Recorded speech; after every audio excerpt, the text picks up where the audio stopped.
The Brodericks moved to Williamson County for its top-rated schools, but now the family says their daughter is traumatized by her first year of school. Now, the family did ask us to refrain from showing their daughter's face to protect her privacy.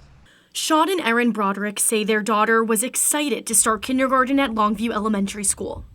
But in February, Erin noticed a change. Her daughter didn't want to go to school anymore. Then came May 20th. When Erin says she got a call from Longview's school resource officer 3 hours after an incident inside the cafeteria. He told me that our daughter was having a complete meltdown in the cafeteria, that she wasn't being safe. The Brodericks met with the school's principal, Dr. Kathy Ball, but they say Ball told them there was no incident, no report, no explanation. After discussing concerns to district leaders, the family reviewed surveillance and body camera footage. And then for these adults to look me in the face and tell me that nothing happened after they put their hands all over my daughter, it's infuriating.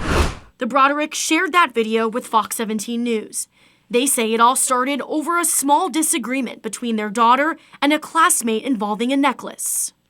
And then she just sat at her seat, and that's where the video picked up. That was the entire event, that she just wanted her necklace back, her friend gave it back, and then her friend put her head down crying. There was no physical altercation, there was no danger. It's a typical 5-year-old dispute that could happen at any time with anyone's child. This is part of the cafeteria footage. A teacher takes something from Erin and Sean's daughter's hands. A few minutes later, the child is surrounded by multiple adults. When the girl tries to run, those adults block her. The Brodericks say staff physically restrained the 6-year-old, even using their legs and feet. The SRO's body camera footage picks up at this moment. It's 34 minutes long. All right, come on, Rickett, let's go. The SRO then picks the girl up and carries her to Dr. Ball's office. The Brodericks say what happened next wasn't any better. A room full of adults mocking, blocking, and physically handling their daughter.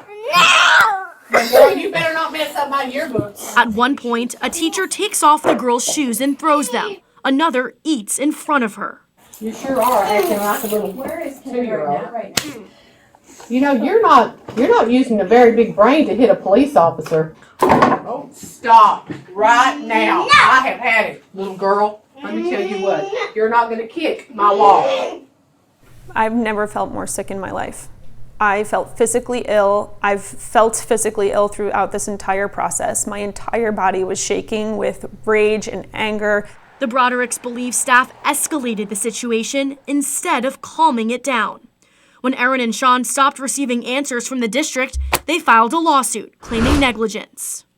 What does accountability look like to you? To me, it looks like the adults that were involved in that are suspended. We asked for cameras in district offices and in school offices, so administrative offices, hallways, any points where there's blind spots in schools, so that God forbid this happens to someone else's family, they have the ability to request that information. During a follow-up meeting with the Brodericks, an individual who identified himself as Williamson County Schools Superintendent Dr. Jason Golden strongly condemned the staff's actions. Let me tell you all up front, it's appalling. When we looked at it, it was straightforward and simple. This just absolutely shouldn't happen. Do you agree that my daughter was emotionally, mentally, and physically abused in this room? On its face, it looks abusive to me, yes. It's appalling. I don't know how else to put it. On so many levels, So your daughter was done wrong. It is the most unique, most terrible event I have ever seen by far.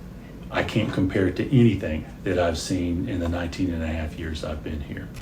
Fox 17 News requested the personnel files and any internal investigative files for everyone involved. Dr. Kathy Ball resigned during an internal investigation and is no longer with the district.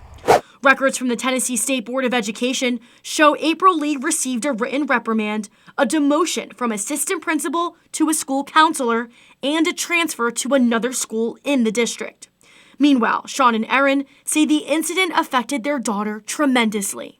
And we've spent the entire summer and a lot of therapy to empower her and to help her process this and move forward.